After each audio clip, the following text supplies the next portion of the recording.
The first thing I feel is glad, because no way Lee can shrug me off now.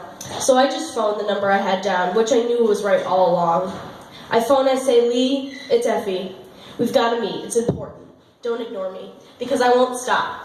I leave the message on the hour every hour, morning, noon, and night, for 5 days, and finally the penny drops that I really, really will not stop. Text pings back. He'll see me, 1 o'clock, Fat Cat Cafe Bar. I spend 3 hours before we meet, making sure I look like the girl a guy would need to fuck for the rest of his life. And that's not for him, it's for me. So I can be confident, like, at ease. And waiting there for me at the Fat Cat Cafe Bar, it's not Lee, it's Tom. And Tom says, hey, seems like there's been some sort of misunderstanding. Lee thought you knew what was going on, and it was only ever going to be a one-night thing. I mean, you had your tongue down your throat before you even knew his name. And to be fair to you, sweetheart, you put the kid back on track. Because he's not been able to deal with the physical side of things since the injury, and it's been a real issue for him and his wife. The fucker's fucking married? Well, you knew that. You saw the ring. But I saw no such thing. Because I never thought to look. And the whole time Tom's saying this, he doesn't even look at me. Just plays on his phone. Because he doesn't give a shit?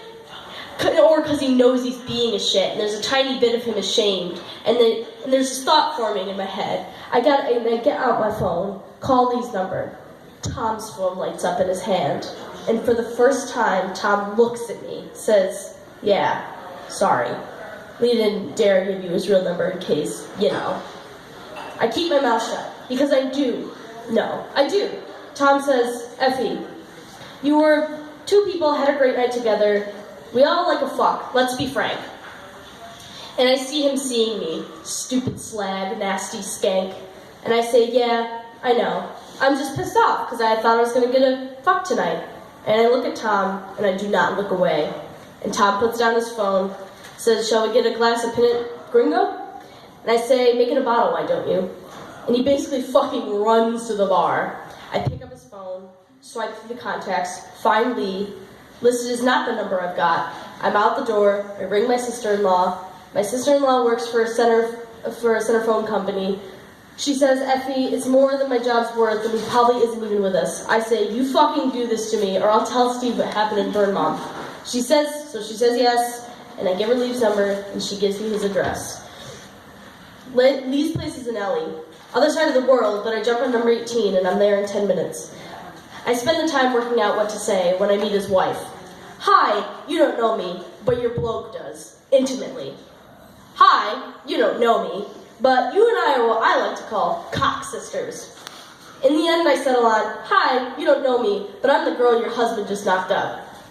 I hop off Grand Avenue, though why you need a grand anything in a shithole like Ellie, I haven't a clue. My phone takes me to his place, tiny terrace house. I get there, and I don't know what to do. It's raining, like always. The place opposite Lee's is boarded up, like half of the houses on the street.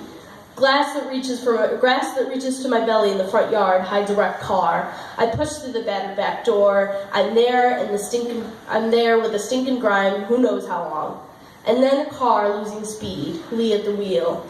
I move back out the back around the road, and I see Lee swinging his legs to the ground, pulling his crutches out the boot, fixing them on the floor, hauling himself up just as the front door of his house opens.